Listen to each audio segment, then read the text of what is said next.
Hi, it's time for a retro product teardown. I've got a Yamaha PSR-80 keyboard from the 1980s, coincidentally, that we're going to take a look at. It's actually got a bit of a fault in it with the volume control, and I thought we'd open it up, take a look inside, and see if we can fix it.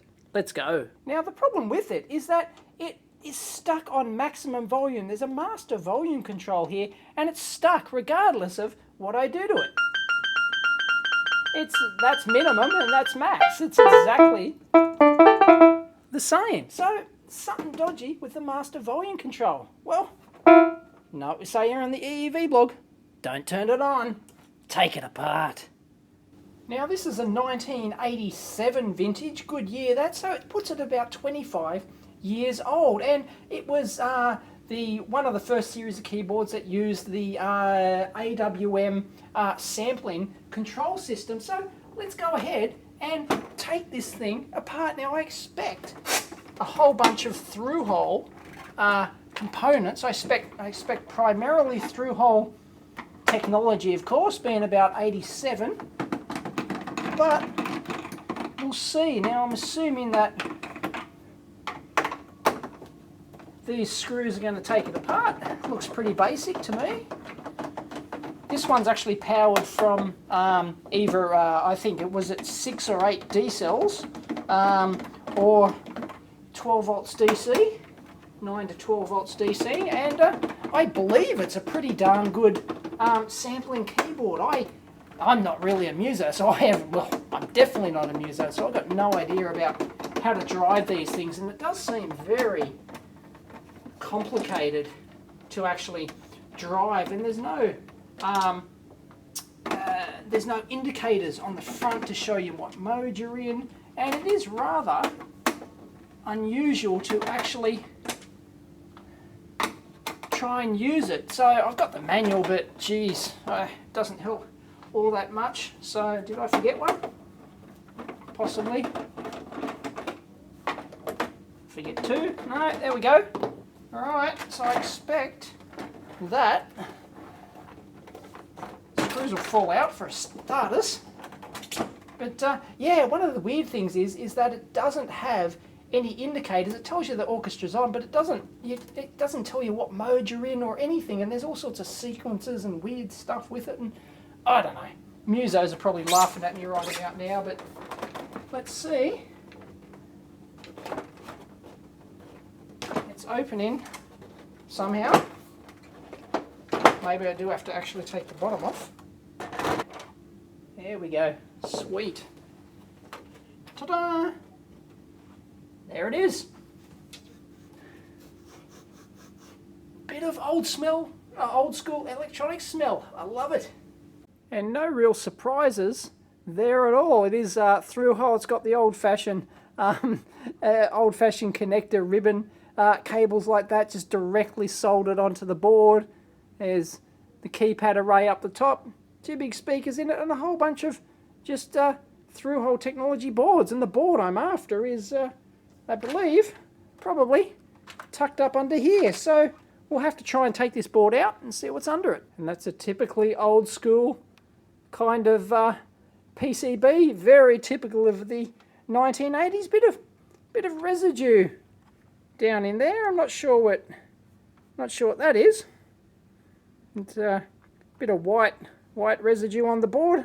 It's probably nothing, but it looks pretty clean. And check that out. They've just soldered the ground wire for the keypad back in here. All the metalwork for the keypad is connected, presumably through to one of the analog or system grounds on there, and so all of that mechanical stuff is earthed, and there's a few ribbon cables connecting the other boards, and well, it is very sort of manual, labor intensive kind of stuff to have to, you know, solder on the individual. They've wave soldered the board, obviously. You can actually see that if we have a look at the construction of the board here, you can see that it's not hand soldered, of course. It's all wave soldered. The pins are pushed over like that, very typical of that sort of era. And but they've got a hand solder these ribbon cables on, and you know, they've gone to a bit of trouble to use some connectors elsewhere, but I don't know, these would have been very high value products back then, and very high margin products, so I probably would have expected some connectors there instead of just the hand soldering of the ribbon connectors. And if you look at the back of the key mechanism there, that's I'm hitting the key, and that's got like a soft, you know, it's like a felt. There's that red felt material there is designed so when the key flings back, it doesn't actually make a sound. A bit of attention to detail there, so it doesn't go clang, you know, when it hits the plastic or metal backing. It gives it sort of a nice feel when it springs back. I like it. Now this board's rather annoying. Actually, I've undone all the screws here, which didn't actually hold the board in place, but they held this back bracket in place, and it looks like I may even have to desolder this ribbon cable because it doesn't give me enough slack to actually get the thing out past sort of that. That's about the best I can do, but we should be able to see under there. So there's the underside of the board that you can see in there, and all lots of electrodes as you'd expect, and I think the volume control I'm after is actually on this little board embedded under there. So to get to that, I'm probably going to have to desolder this board. Bummer. Well, I think I know what that white stuff might be. I think it might be beryllium heatsink compound, because if you take a look under the bottom of the board here, and let's have a look, there's quite a few devices, heat sinks under there, that so you can see that the heatsink compound is just smeared all over the side of the heatsink. Brilliant. Better go wash my hands. Got it. There you go. Managed to get it out without having to desolder that. And there's my volume control pot and my on-off switch on its own little board. Like, the system design in this thing, you know, like, why put those two things on a different board like that and have ribbon cables coming over it? You know, from a system design point of view, a lot of this sort of doesn't make sense, but ah well, who am I to argue? Anyway, we have good access to that pot now. We can measure it. I'm getting no response from that pot at all. What? Cleaning solvent in there. Probably not the best thing to do. I'll give it a few wipes and see what happens. No, it looks like that slider pot is dead and I've got to replace it. And well, that's very unsurprising, because these things, one of the first things that goes in these mixing consoles and other keyboards, very common for these pots to eventually die and wear out, and that's what looks like has happened here. So I'll either have to find a direct replacement for it, or some sort of actually modify it somehow and include some sort of other pot in there. And of course, this is all single-sided board construction back then. Easier, lower the cost. Very typical of stuff of this era and consumer goods like this. Look at all the links in there, a whole bunch of links. No surprises at all. They got 4 558 op amps, which are audio class op amps, scattered all over the place. Single inline packages you don't see anymore. They're very rare these days. There's a relay up here, and there's not too much else. There's this heatsink, which is on the back of the IC down there. That's probably, well, obviously some sort of amp IC or something like that. And there's looks probably a voltage regulator down the bottom here. But apart from that, that looks like sort of the main I/O, like a power supply and I/O board, because it's got the analog inputs and outputs on the back here.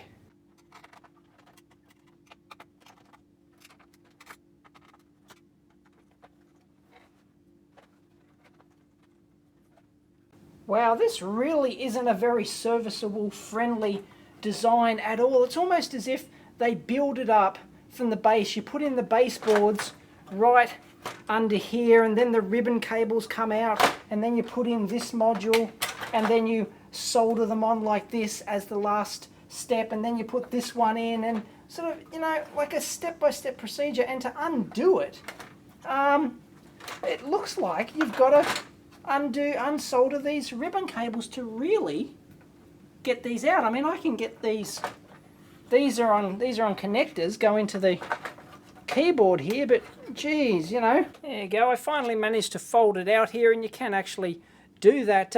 These are actually directly soldered onto the board. They haven't got actually connectors on both ends. They've got connectors on one end, which connects to this board up here, but apart from that, it's actually, it looks like it's a connector down in there, but it's not. And there you go, a whole bunch of dip packages. And once again, this is a double-sided board, but it does actually use links. They haven't bothered to put through hole.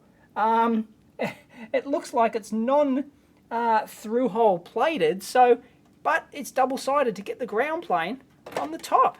Really rather remarkable.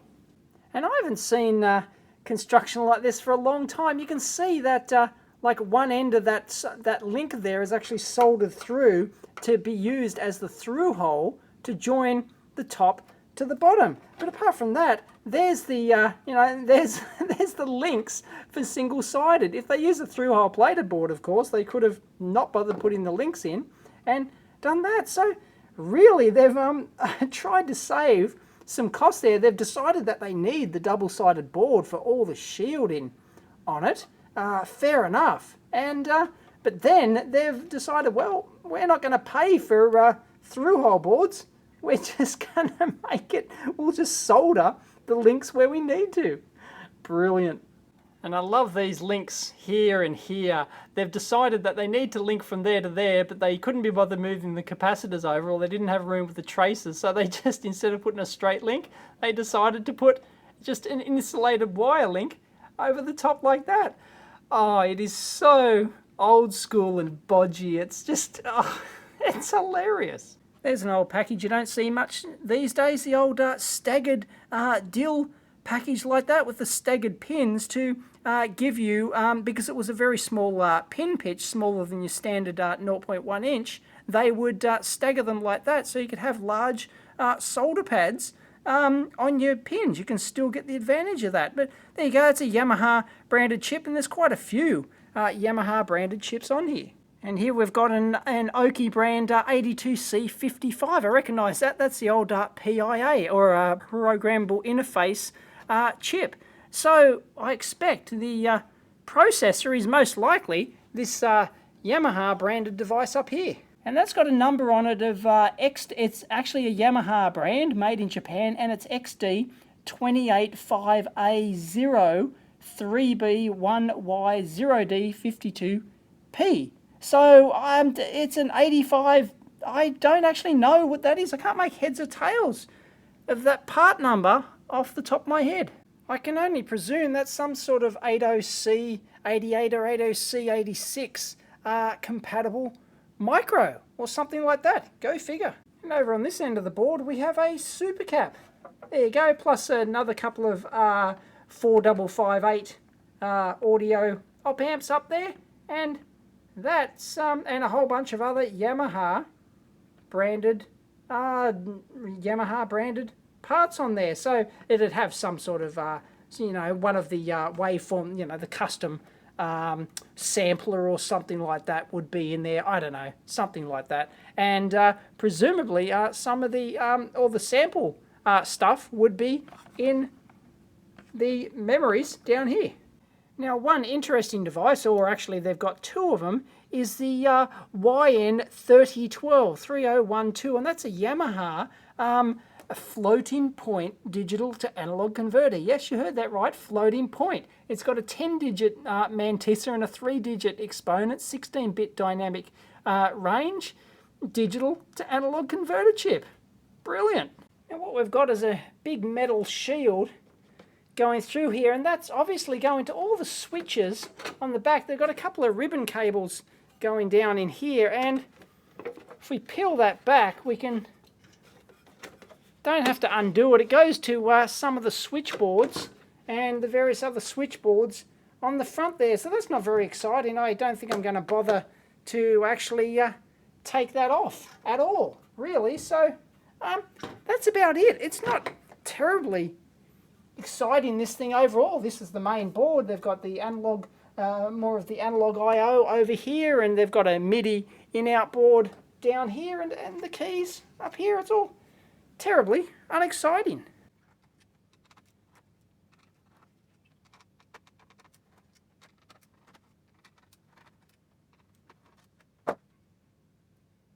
Now this is rather curious. I've taken the back of the keyboard off here, and it looks to be your traditional soft contact switch, but I believe it's actually a variable resistance or what they call a velocity keyboard, because apparently how much pressure you put on there, it moves this particular thing, which actually applies more pressure onto these points here, and I think it does actually change resistance with the pressure. And you can see the matrix arrangement they've got, because there's not many connections going to this keyboard. There's only a couple of, you know, for, what is it, 68 key keyboard or something, there's not many cables actually going over to this. So they've got a multiplexed arrangement with diodes on the top here, and that somehow that allows them to sample all of the keys and actually get the displacement of each key. It's rather neat. And if you actually take the rubber strip out like this, you can see each individual key popping up like that, and they actually have 3 different prongs on there of slightly different heights. It's all not even, so it's as you put it down, it puts pressure in a different place on this strip. It's rather neat. You should be able to see that fairly clearly. They're sort of like, they're not flat, they're an odd shape, and they're slightly different heights and curved. Rather remarkable. So if anyone actually knows how that mechanism exactly works with the rubber strip, I mean, you know, it's not sensing the key, I'm sure. I wonder if I'd be fairly confident they don't do something like this these days. Maybe I would sense that each key would have individual sensing perhaps these days, and they would do it differently. But this rubber strip is rather remarkable. I like it.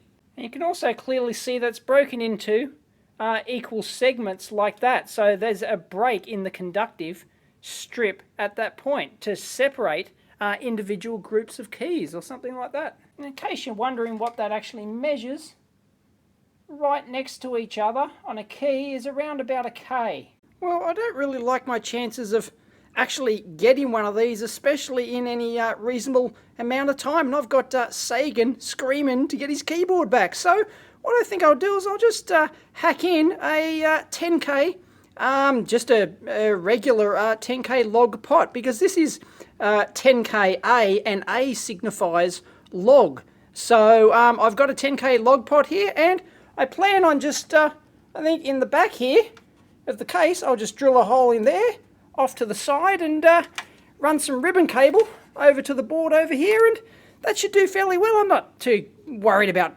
any noise pickup or anything like that, because this is just for playing around with, really, not for serious music generation, so I'll give that a go.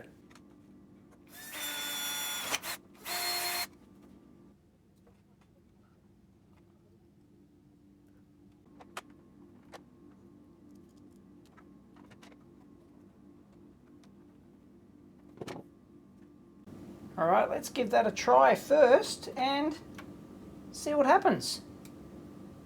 I heard something switch on.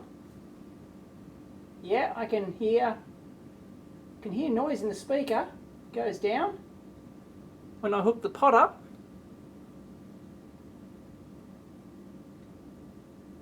Yep, let's try a key. That's minimum.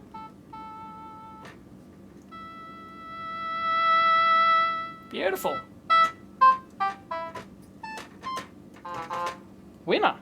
And there's some hum there that seems to remain regardless of where I put that wire.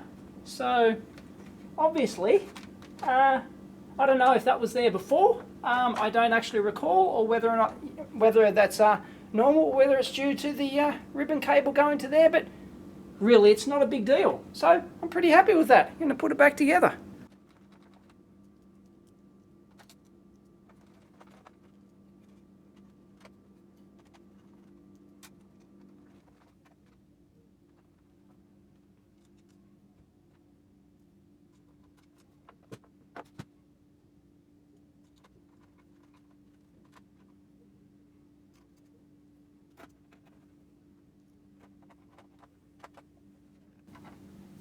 Alright, time to give it a try. We're on. It's low.